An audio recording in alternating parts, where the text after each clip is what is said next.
Hi everybody, এই ভিডিওতে আমি একটা পাইপলাইন কিভাবে কনস্ট্রাক্ট করবে যে কোনো একটা এক্সপ্রেশন থেকে সেটা স্টেপ বাই স্টেপ দেখাচ্ছি। এটা খুব ইম্পর্টেন্ট কোয়েশ্চেন, তোমরা ডেফিনেটলি কোয়েশ্চেনটা ভালো করে দেখে যেও, কারণ যে কোনো একটা এক্সপ্রেশন থেকে আমরা পাইপলাইন কিভাবে করব সেটা স্টেপ বাই স্টেপ দেখাচ্ছি। দেখো, এই কোয়েশ্চেনটা সবার আগে যেরকম অ্যারিথমেটিক এক্সপ্রেশন রুলস আছে, সেই রুলস অনুযায়ী আগে তোমরা প্রায়োরিটি সেট করে নেবে। যে কোয়েশ্চেনটা দেবে সেটা আগে তোমরা ব্র্যাকেটটা ঠিক করবে যে কার কাজ আগে করবো কার কাজ পরে করবো। দেখো, লেফট টু রাইটের মধ্যে ইন্টুটা করলে আগে ব্র্যাকেট দিলে, তারপর এখান থেকে সি আর আই এর ডি আই এর মধ্যে ডিভিশনটা করলে, তারপর যেহেতু লেফটের মধ্যে এই প্লাসটা আগে আছে তারপর এই ব্র্যাকেটটা সেট করলে। এটা কেন করবে? যাতে তোমার ক্রাইটেরিয়া ঠিক করা যায়। ইন্টুটা করার পর ডিভিশন করে তারপর প্লাস। এবার এটা হয়ে যাওয়ার পর তার সাথে মাইনাস ইআই করবে, মাইনাস ইআই হয়ে যাওয়ার পর প্লাস এফআই করবে, তো ফাইনালি আনসারটা কমপ্লিট হয়ে যাবে। এই সেটটা আগে মাথার মধ্যে নিয়ে নেবে যে কার কাজটা কিভাবে করব। এটা অনেকে ভুল করে যায়, যখন এটা ভুল করেছে সে পাইপলাইন ডিজাইন করতে পারে না। তো এরপর যেটা করব সেটা হচ্ছে আগে পাইপলাইনের কনসেপ্ট অনুযায়ী দ্য গিভেন এক্সপ্রেশন, যে এক্সপ্রেশনটা দেবে can be decompose in the following sub operation. এই সাব অপারেশনে আমরা ভেঙে নেব। কি কি সাব অপারেশন ভেঙে নেব দেখো ভালো করে। সবচেয়ে আগে এই অপারেশন গুলোকে ভেঙে নেবো। এটা এবার তোমরা নিজের মধ্যে ভেঙে নিতে পারো। ধরো প্রথমে আমি কি করলাম, R1 এ এআই কে লোড করলাম, তারপরে R2 তে বিআই কে লোড করলাম, ট্রান্সফার করলাম, লোড মিন ট্রান্সফার করলাম।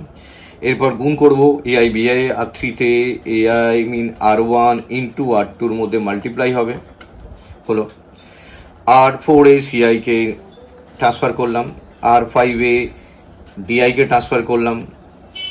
এরপর এই যে ডিভিশনটা আছে ডিভিশনটা করে নেবো। ডিভিশনটা মিন R6 এ R4 আর R5 এর ডিভিশন করলাম। এটা খেয়াল রাখবে সবসময় সিআই ডিআই কাজ করবে না, এটা R4 R5। এরপর এখানে দেখো অ্যাডিশনটা পারফর্ম করো। অ্যাডিশনটা কার সাথে? গুণের সাথে যার হয়েছে, তার মানে R7 এ R3 যে গুণ হয়েছে তার সাথে ডিভিশনটা যোগ করে দেবে R6 এর রেজাল্ট। এটা হয়ে গেলে কমপ্লিট। যে R7 হলো তার সাথে সাবস্ট্রাক্ট। এবার R8 এ ইআই কে ট্রান্সফার করবো। যেভাবে ব্র্যাকেট প্রায়োরিটি করছি সেই পরপর কাজ করছে। R9 এ কি করছি, যে এই ব্র্যাকেটের কাজটা হয়ে গেছে গুণ আর যোগ করে, সেটার সাথে R7 এর সাথে R8 এর বিয়োগ করবো, সাবস্ট্রাকশন। তারপর R10 এ দেখো পরপর R10 এ এফআই কে লোড করব। তারপর যে রেজাল্টটা পেলাম R9 এর সাথে সেটা সাবট্রাক্ট করব। তাহলে R11 এ R9 প্লাস সাবট্রাক্ট এডিশন করব প্লাস R10।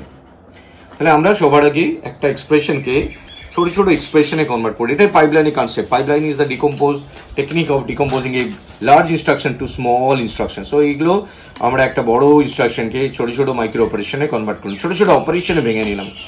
এবার যেহেতু ভেঙে নিলাম, এইবার আমি সেটা এবার পাইপলাইনে ফেলবো। তো পাইপলাইনে ফেলার জন্য কিভাবে কাজ করবো দেখো, আমি স্টেপ বাই স্টেপ দেখাচ্ছি। তো এখানে আসছি আমরা এই ইনস্ট্রাকশনগুলোকে নিয়ে পরপর রাখবো। তো দেখো, ব্র্যাকেটটা যেটা করে দিয়েছিলাম সেটা সবার আগে আমি পড়ে দেখো এআই বিআই। তাহলে সবার আগে আমি ব্র্যাকেটের যে প্রায়োরিটি অনুযায়ী পাইপলাইনটা ডিজাইন করছি। দেখো, তাহলে এআই কে নিলাম আর বিআই কে নিলাম, কারণ এআই বিআই আমার দরকার। কোথায় নিয়েছিলাম দেখো, R1 এ আর R2 তে। তাহলে R1 এ রেখেছি আর R2 তে রেখেছি। এখানে অনেকের সেগমেন্ট নিয়ে প্রবলেম হয়, এই জন্য এই ব্র্যাকেটগুলো করে নিয়ে কাজ করলে সুবিধা হয় তোমাদের। তাহলে R1 R2 লোড হলো। এবার দেখো সবার মধ্যে থেকে যতগুলো ব্র্যাকেট আছে এই গুণের কাজটা হচ্ছে। তাহলে গুণের কাজটা এখানে পাঠিয়ে দিল, মাল্টিপ্লায়ারের কাছে পাঠিয়ে দিল, মাল্টিপ্লায়ারের কাছে পাঠালাম। সেই মাল্টিপ্লায়ার কি করছে, সেই মাল্টিপ্লায়ার রেজাল্টটা কোথায় দেখো পাঠিয়েছে R3 তে। যেভাবে করেছি পরপর সেইভাবেই রেজাল্টটা পাঠাবে। R3 তে পাঠালো, R3 তে রেজাল্টটা চলে এসছে, গুণের রেজাল্টটা। এবার এদিক থেকে এখন গুণের পর রেজাল্টটা ওয়েট করেছে যতক্ষণ অবধি ডিভিশনটা হবে।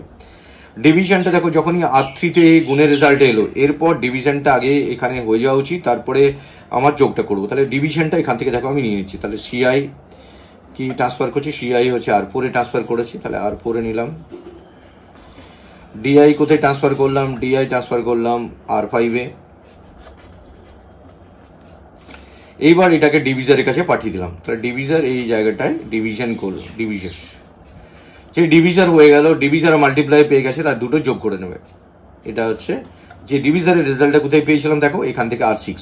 যেভাবে কাজ করে গেছি সেইভাবেই কিন্তু এখানে বসাচ্ছি পাইপলাইনটা R6। এবার দুদিকে দুটো রেজাল্ট ব্র্যাকেটের পেয়ে গেছে, এবার অ্যাডারের কাছে দুটো রেজাল্টকে পাঠিয়ে দিচ্ছি। অ্যাডার সেই দুটো রেজাল্টকে অ্যাড করে আমাকে ফাইনাল রেজাল্ট দিচ্ছে, যেটা কি R7। R7-এ আমি অ্যাডিশনের রেজাল্টটা পেয়ে যাচ্ছি, মানে ফাইনাল রেজাল্ট না, অ্যাডিশনের রেজাল্টটা এই ব্র্যাকেটের। এই অবস্থায় দেখো, এই অবস্থায় ইআই কে দরকার, তাহলে R8-এ লোড হচ্ছে। এবার অনেকে কি করে, ইআই এখানে লোড করে না, ইআইটা অ্যাকচুয়ালি এই মুভমেন্টে দরকার, এই জন্য আমরা ব্র্যাকেটটা দিয়েছিলাম। এখন দরকার ইআই কে, এখন ইআই লোড হবে, তার আগে সেগমেন্টে কোথাও লোড হয়নি। মানে তোমরা এখানে ইআই নিয়ে রাখতে পারো, বা লোড হচ্ছে কিন্তু এখানে এসে, কারণ এরপরেই এটা সাবস্ট্রাকশনটা করবে। এইবার দুটো সাবস্ট্রাকশন করবে, তো অনেকেই এই জায়গাগুলো ভুল করে ফেলে। সাবট্রাক্টর অপারেশনটা নাম হচ্ছে সাবট্রাক্টর। সেই সাবস্ট্রাকশন করে রেজাল্টটা কি পাচ্ছে দেখো, R9-এ স্টোর হচ্ছে, তাহলে R9-এ রেজাল্টটা আমি স্টোর করছি। এদিক থেকে R9-এর রেজাল্টটা যেই স্টোর হলো, সেই মুভমেন্টে এবার অ্যাডিশন দরকার হয়, ব্র্যাকেটটা শেষ হয়ে গেছে, তারপরে এই কাজটা হবে। তো সেই অবস্থায় F5-কে আমি লোড করব।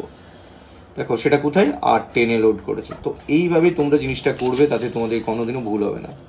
তারপর ফাইনালি এই দুটো রেজাল্টকে কার কাছে পাঠাচ্ছি, কোন কাজটা বাকি আছে, অ্যাডিশনের কাজটা বাকি আছে। দেখো এখানে অ্যাডিশনের কাজটা বাকি, তো অ্যাডারের কাছে পাঠাচ্ছি। অ্যাডার দুটোকে যোগ করে ফাইনালি আমাকে R11-এর রেজাল্টটা দিয়ে দিচ্ছে। এটাকে বলা হয় পাইপলাইন। তো এই পাইপলাইনটা যেহেতু অ্যারিথমেটিক এক্সপ্রেশন হচ্ছে, এটাকে আমি অ্যারিথমেটিক্যালি যে কোনো এক্সপ্রেশন উপর যেভাবে কাজ হবে সেটাকে পাইপলাইন বলে, সেটা অ্যারিথমেটিক হোক, ইনস্ট্রাকশন বেস হোক। তো এটা বেসিক্যালি অ্যারিথমেটিক বেস পাইপলাইন হচ্ছে, এটা এক্সাম্পল হিসেবে আমি তোমাদের দিলাম।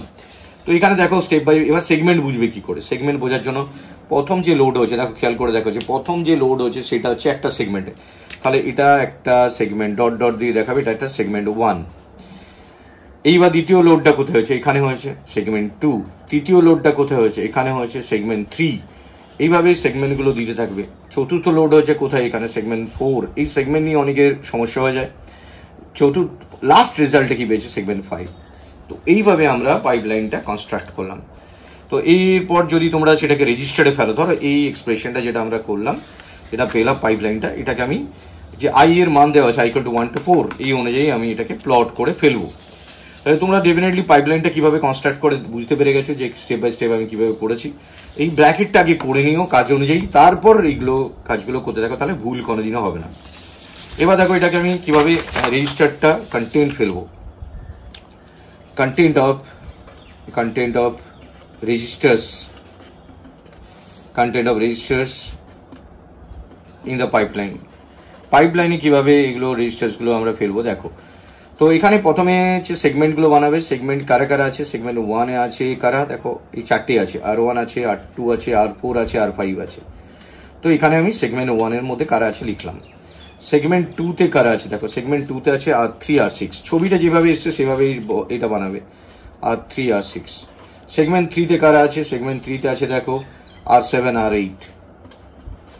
সেগমেন্ট 4-এ কারা আছে, ছবিটা যেভাবে এসছে সেভাবেই টেবিলটা বানাবে। সেগমেন্ট 4-এ আছে R9 R10। আর সেগমেন্ট 5-এ কারা আছে, সেগমেন্ট 5-এ ফাইনাল রেজাল্ট R11। তো সবার আগে আমার এই রেজিস্টার্স কন্টেন্ট গুলো বানাবো। এবার ছবি দেখে দেখে কাজগুলো করবো। দেখো প্রথম সেগমেন্টে A1 যখন এসছে, এটা হচ্ছে ক্লক সাইকেলটা লিখবো, ক্লক পালস যেটাকে বলছি, ক্লক পালস। তো 1 নম্বর ক্লক পালসে A1 এলো, এখানে B1 এলো। তুমি প্যারালালি যেহেতু দুটো কাজ হচ্ছে, C1 আর D1 কে আনতে পারো, কারণ দুটো ব্র্যাকেটের কাজ একসাথে হতেই পারে। তখন এগুলোতে দেখো কোথাও কেউ নেই, কোথাও কিছু নেই, এগুলোতে কোনো কাজ হচ্ছে না, যতক্ষণ অব্দি লোড হচ্ছে নিচের কাজগুলো হচ্ছে না। এবার 2 নম্বর ক্লক পালসে যখনই A2 B2 C2 D2 এসে গেল, তাহলে এইগুলোর মধ্যে জায়গা নেই, তখন এদেরকে নিচের দিকে নামতে হবে। কারণ যখন A1 B1 ছিল তখন তো এটা কাজ হয়নি, যখন A2 B2 হলো তখন A1 B1 কে এখানে নিচে নামিয়ে দিল। তার মানে R3-তে A1 আর B1 এর মধ্যে গুণ হলো, R6-এ ওদিক থেকে ডিভিশন হলো, C1 আর D1 এর মধ্যে ডিভিশন হলো, তখন এগুলোতে কোনো কাজ হয়নি। 3 নম্বর clock পালসে A3 B3 C3 D3 আসলো, তখন এদিকে তখন নেক্সট গুণের কাজটা হতে থাকলো, A2 B2 C2 D2। কিন্তু R7-এ দেখো খেয়াল করো, R7-এ সেই সময় অ্যাডিশনের কাজটা হয়ে গেছে। তার মানে কি A1 ইন্টু B1 যেটা হয়েছিল তার সাথে plus addition C1 divide by D1, তাহলে এই কাজটা হয়ে গেল এখানে R7-এ। R8-এ সেই সময়, R8-এ তোমার সেই সময় দরকার কাকে, E1 কে। R9-এ কাউকে দরকার নেই, আর 10 দরকার নেই, আর 11 দরকার নেই। দেখো একদম স্টেপ বাই স্টেপ ক্লিয়ারলি বুঝতে পারবে। এগুলো একটু সরিয়ে লিখো, তাহলে জিনিসটা বুঝতে সুবিধা হবে। 4 নম্বরে এদিক থেকে আসতে থাকতে যেটা A4 B4 C4 D4, এখানে A3 আর B3 গুণ হচ্ছে, সব কাজগুলো হতে থাকছে। C3 আর D3 ডিভিশন হচ্ছে, এখানে তখন আগের কাজটা হয়ে যাচ্ছে, মানে A2 into B2 plus C2 divide by D2 E2 চলে আসলো। আর 9-এ তখন কিন্তু এই যে রেজাল্টটা, এই রেজাল্টটা বেরিয়ে যাচ্ছে, এখান থেকে কাজ হচ্ছে, মানে A1 B1 plus C1 divide by D1, তার সাথে E1 এর যোগটা হয়ে যাচ্ছে, E1 এর যোগটা হয়ে যাচ্ছে এখানে। তখন সেই মোমেন্টে এটা যদি যোগটা হয়ে গেছে, তখন এখানে দেখো এখানে F1 কে দরকার, আর তখন 11-এ কিছু রেজাল্ট পাচ্ছি না। এদিকে 5, এদিকে ডেটা আসা বন্ধ হয়ে গেছে, কারণ আমি i = 1 to 4 অব্দি ইউজ করেছি। দেখো এখানে অঙ্কটা যেটা দিয়েছে i = 1 to 4, মানে 4টে ডেটা আসবে 4 অব্দি, এদিকে নেই। তখন কিন্তু এই দিকের কাজগুলো আসছে, A4 B4 C4 divide by D4, তখন এই দিকের কাজটা হচ্ছে A3 B3 plus division C3 D3 E3। এদিক থেকে দেখো একটা গুণ হয়েছিল, এবার এদিকে আরেকটা গুণ করে যোগের কাজটা হচ্ছে, এই যে এই কাজটা বাকি আছে, A2 into B2 plus C2 divide by D2 plus E2। আর এই মোমেন্টে, আর এখানে তো এখানে যেরকম E2 এসছিল, এখানে এই কাজটা হওয়ার পর F1 এসছিল, সেখানে F2 এসছে, এখানে F3 এসছে।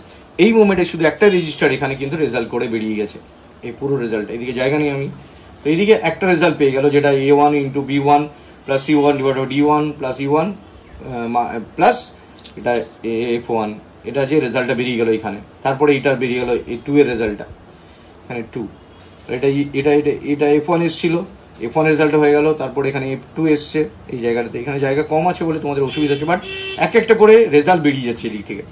এদিকে আর কেউ আসছে না, দেখো এদিকে আর কেউ আসছে না, এদিকেও কেউ আসছে না, এদিকে কেউ আসছে না। এখানে দেখো এখানে এই কাজটা আছে, বাকি আছে A4 into B4 divide by C4 divide by D4, এটা খুব লেন্থ হয়ে গেছে বলে জায়গাটা পাওয়া যাচ্ছে না। E4 এদিকে আসা কমপ্লিট হয়ে গেছে, তাহলে এখানে দেখো কার কাজটা বাকি আছে, A3 ইন্টু B3, এখানে আমি লিখে দিচ্ছি তাহলে সুবিধা হবে, A3 into B3 into C3 divide by D3 plus E3, আর F3 এসে গেল। আর এদিক থেকে তখন এর আগের রেজাল্টটা বেরিয়ে যাচ্ছে, তার মানে কি একটা রেজাল্ট বেরিয়েছে 1 দিয়ে পুরোটা, এবার 2 এর দিয়ে বেরিয়ে গেল পুরোটা, মানে সব 2 এর সমস্ত ক্যালকুলেশন, মানে এটার উপর i করে 2 বসালে যে কাজটা হবে, i করে 2 বসালে সেটা পুরোটা বেরিয়ে গেল এখান থেকে পুরোটা, কারণ ফাইনালি 11-এর রেজাল্টটা বেরিয়ে যাচ্ছে। এদিকে 7 নম্বর ক্লক পাস দেওয়া হয়েছে, তখন এদিকে আর কেউ নেই, এদিকে কেউ নেই, এদিকে কেউ নেই, এখানেও কেউ আসা বন্ধ হয়ে গেছে, শুধু রেজাল্টগুলো বাকি আছে। A4 ইন্টু B4 এর যে রেজাল্টটা বাকি ছিল, এখানে গুণ হওয়াটা, তার সাথে E3 E4 যোগ হওয়া, তার সাথে প্লাস হওয়া F4। তো এখানে যে A4 আসবে, প্রথমে A4 আসবে, তারপরে এখানে এই রেজাল্টটার ক্যালকুলেশনটা বেরিয়ে যাবে, 3-এর দিয়ে সমস্তটা বেরিয়ে যাবে এখানে। 8 নম্বর ক্লক পালসে আর কিছু আসার নেই এখানে, কিন্তু একটা কাজ বাকি আছে, যেটা 4-এর দিয়ে সমস্ত কাজটা বেরিয়ে যাবে। তো 4-এর দিয়ে সমস্ত কাজটা বেরিয়ে যাবে মানে কি, 4 বসালে i = 4 বসালে এটা এই পুরো এক্সপ্রেশনটা যেটা হয় সেটা এখান থেকে বেরিয়ে যাবে 11 থেকে। i = 3 বসালে বেরিয়ে গেছিল আগে, তার আগেরটা। ফাইনালি যখন 8 নম্বর ক্লক পালস এলো, সব কাজটা বেরিয়ে গেল। তো এই হচ্ছে পাইপলাইন। তো এখান থেকে তোমরা ইজিলি পাইপলাইনে কনস্ট্রাক্ট করতে পারবে। দেখো আরেকটা যে কোশ্চেন আমি তোমাদেরকে বলি, সেটাও কোশ্চেন পেপার এসেছিল, এরকম একটা কোশ্চেন দিয়ে দিয়েছিল, যেটা 2017-তে এসেছিল। এটা কনস্ট্রাক্ট অ্যারিথমেটিক পাইপলাইন, এটার উপর অ্যারিথমেটিক পাইপলাইন কনস্ট্রাক্ট করতে বলেছিল, A × B + C। তো এটা কিভাবে করতে হবে দেখো, ভালো করে খেয়াল করো। এটা সিম্পল দিয়েছে, i = কিছু দেয়নি, তো একদমই সহজভাবে এই কোশ্চেন অ্যান্সার হবে। সেটা হচ্ছে প্রথমে দ্য মাইক্রো অপারেশনস আর, হয়তো অনেকেই ঘাবড়ে যায় যেটা অ্যারিথমেটিক পাইপলাইন করতে বলেছে, কি করে করবো, কিছু দেয়নি, জাস্ট এরকম নর্মালি সিম্পলি কিভাবে করবে দেখো। মাইক্রো অপারেশনস আর কিভাবে, প্রথমে গুণের কাজটা করবে, এখানে A লোড করবে, তারপরে R2-তে B কে ট্রান্সফার করবে, তারপরে R3-তে R1 R2-র মধ্যে গুণ হবে, তারপরে R4-এ C কে লোড করবে, R5-এ গুণের পর যোগ হয়ে যাবে, তার মানে কি R3 + R4 যোগ হয়ে যাবে। তো এটা হয়ে যাওয়ার পর এবার পাইপলাইন বানাবো। পাইপলাইন ইজ কি, প্রথমে এখানে দেখো R1 এইটা লোড হলো R1 এ, বি লোড হলো R2 তে,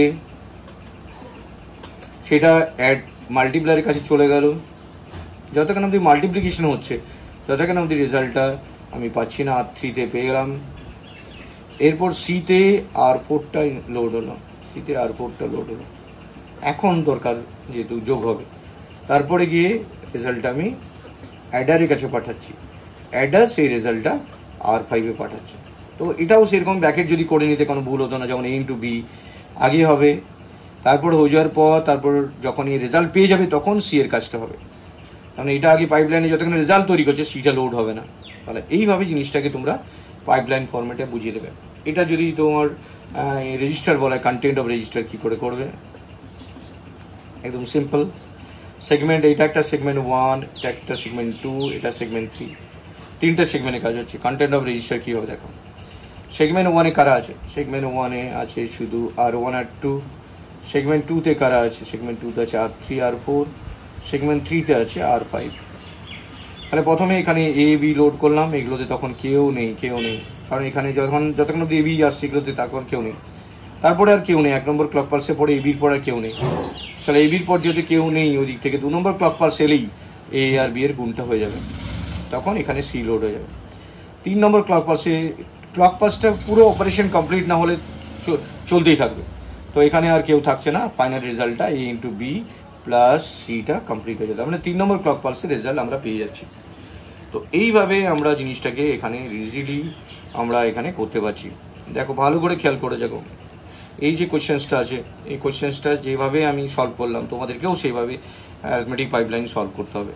তো এই কোশ্চেন্সগুলো যেটা আমি দিলাম দেখো স্টেপ বাই স্টেপ, একবার প্রথমেই যেটা দেবে সেটা ব্র্যাকেট করে নিয়ে তারপর মাইক্রো অপারেশন, তারপর পাইপলাইনে ব্র্যাকেট অনুযায়ী পাইপলাইনে ফেলবে।